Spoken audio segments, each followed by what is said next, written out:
बिस्मिल्लाहिर्रहमानिर्रहीम। नाज़रीन, अॼु असां बीठा आहियूं रेस्किना टिकट ते बाज़ीगर आहे कंटिन्यू जेको आहे टैक्टर तव्हां ॾिसी रहिया आहियो। कैमरामैन खे चवंदो थोरो टैक्टर जी आहे गैर क़ानूनी तौरु जेको आहे हीअ मिटी खणी रहिया आहिनि। ऐं हिते हिकिड़ो वाक़ियो बि पेश आयो आहे जंहिंमें नंढड़ो ॿारु जेको आहे वीचारो गुज़ारे वियो आहे, जंहिंजे मथां टैक्टर चढ़ी वियो आहे। ऐं नंढी उमिरि जा ड्राइवरनि जेके टैक्टर हलाए रहिया आहिनि ऐं गैर क़ानूनी हितां मिटी जेको आहे खजी रही आहे। हितां जा इलाइक़ा वासी आहिनि जिन खे इन्हनि ट्रैक्टरनि मां वॾी तकलीफ़ आहे ऐं अलाए केतिरा ॿार वीचारा गुज़ारे चुका आहिनि। अचो त हिननि ॿारनि खां मौक़ो वठूं जेके हिते खेॾनि था। तव्हां खेॾंदा आहियो हिते?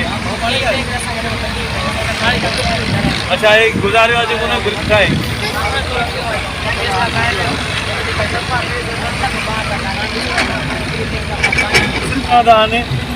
पाणी DC जी परमिशन आहे हिननि खे या इरिगेशन वारनि जी आहे?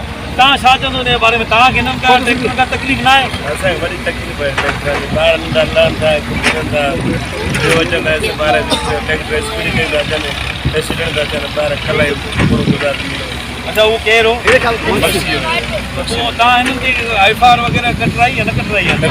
कटराई DC साहब खे तव्हां दरख़्वास्त कई आहे हिन बारे में? छा थो चए DC साहब लाड़काणे? कुझु न काशे न बसि।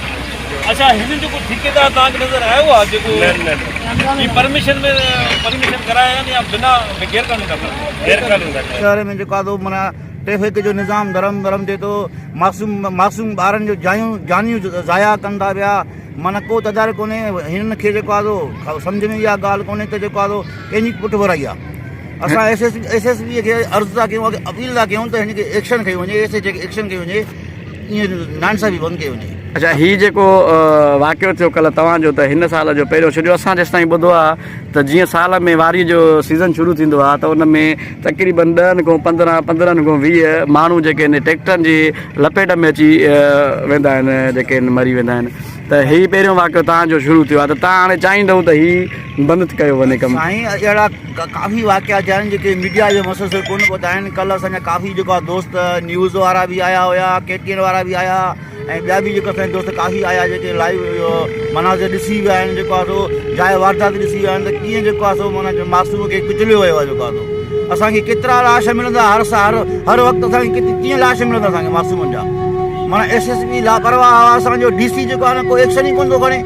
सरेआम भतो था खाइनि, सरेआम पैसा था वठी खाइनि, जो माना कोई एक्शन ई कोन्हे। को एक्शन खयो वञे इन मथां, जेको आहे बंदि कयो वञे। जेको आहे सो ॿियनि जा वञी इहे कमु कनि, केतिरा लाश अथनि खणंदासीं पंहिंजा मासूम जा।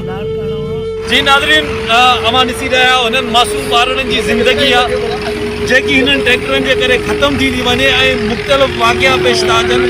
ऐं ट्रैक्टर जेके ड्राइवर आहिनि उहे नंढी उमिरि जा आहिनि, इहो त ख़्यालु थो कयो वञे। पर DC साहब खे इहो ख़्यालु करणु घुरिजे परमिशन खां सवाइ जेको आहे हीअ त मिटी खणी रहिया आहिनि।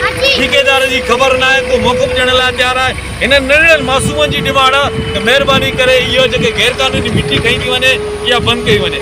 दिलबर शाह, MT सिंधु, मुंहिंजी सिंधु न्यूज़ चैनल लाड़काणो।